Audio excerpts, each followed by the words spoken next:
రండి రండి ఈ వీడియోలో మీకు ఫ్యాన్ పైన ఒక పక్షి గూడు చూపిస్తాను. అది చాలా బాగుంది. మా వేద పాఠశాలలో ఫ్యాన్ పైన ఒక పక్షి, చిన్ని పక్షి గూడు పెట్టుకుందనమాట. అవి ఎప్పటి నుంచో చూపిద్దాం అనుకుంటున్నాను. ఎలా అయితే గుడ్లు పిల్లలు అయిపోయినాయి, ఇప్పుడు కుదిరింది వీడియో. చూడండి, వీడియో ఫుల్గా చూస్తే ఆ పక్షి ఫ్యాన్ పైన ఎంత చక్కగా గూడు పెట్టుకుందో తెలుస్తుందండి. అదిగో అదే చిన్ని పక్షి, అది బ్లాక్ కలర్లో ఉంది. అయితే నా ఫోన్ లైటింగ్ పడి అది పారిపోతుందని నేను సరిగా తీయలేకపోయాను. అదైతే వెళ్ళిపోయింది. ఈ పిల్లలు చూసారా, తల్లి పక్షి వెళ్ళిపోయిందని పిల్లలు చిన్నగా అరుస్తున్నాయి అన్నమాట. ఇవైతే 3 పిల్లలు ఉన్నాయండి. 2 ఉన్నాయి, లోపలికి ఒకటి ఉంది, అది క్లియర్గా కనిపించట్లేదు. కానీ ఇవైతే 3 పిల్లలు. ఎంత చక్కగా పెట్టుకుందో చూసారా. మా వేద పాఠశాల వాళ్ళైతే ఇంక ఈ పక్షి గూడు పెట్టుకున్న కాడి నుంచి ఫ్యాన్ అయితే వాడడమే మానేశారు. దానికోసం ఇంకా అలా వదిలేశారనమాట.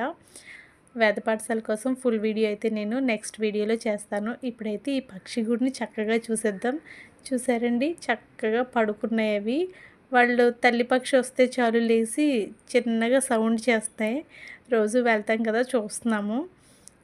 అయితే ఈరోజు ఎలా అయినా సరే వీడియో తీయాలి, కొంచెం ఖాళీ చేసుకుని అనిపించింది చక్కగా.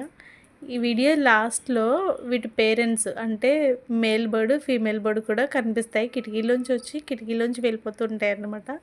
వీటి కోసం అన్ని కిటికీలు తలుపులు క్లోజ్ చేసిన ఒక్క కిటికీ డోర్ అయితే అలా వదిలేస్తారు. వీటి తల్లి పక్షి లోపలికి రావడం, బయటకు వెళ్ళడానికి వీలుగా అన్నమాట. అవిగోండవే ఇవి జంట పక్షులు.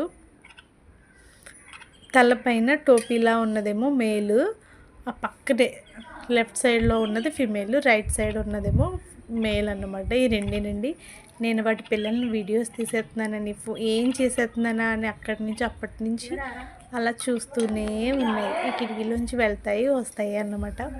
ఎక్కువగా ఫిమేల్ బర్డ్స్ రావడమే చూసాం, మేల్ బర్డ్ రావడం నేనైతే ఫ్యాన్ దగ్గరికి వెళ్ళానని అవి కోత పెడుతున్నాయి, ఒక రకమైన సౌండ్ చేస్తున్నాయి. చూడండి,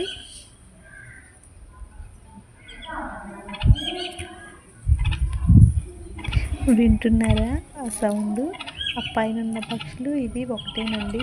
ఎందుకంటే నేను అంతకుముందు వేప చెట్టు మీద ఉంటే ఈ ఫోటో తీశాను. వీడియో నచ్చితే లైక్ చేయండి, షేర్ చేయండి, సబ్స్క్రైబ్ చేయడం మర్చిపోకండి. Thank you for watching.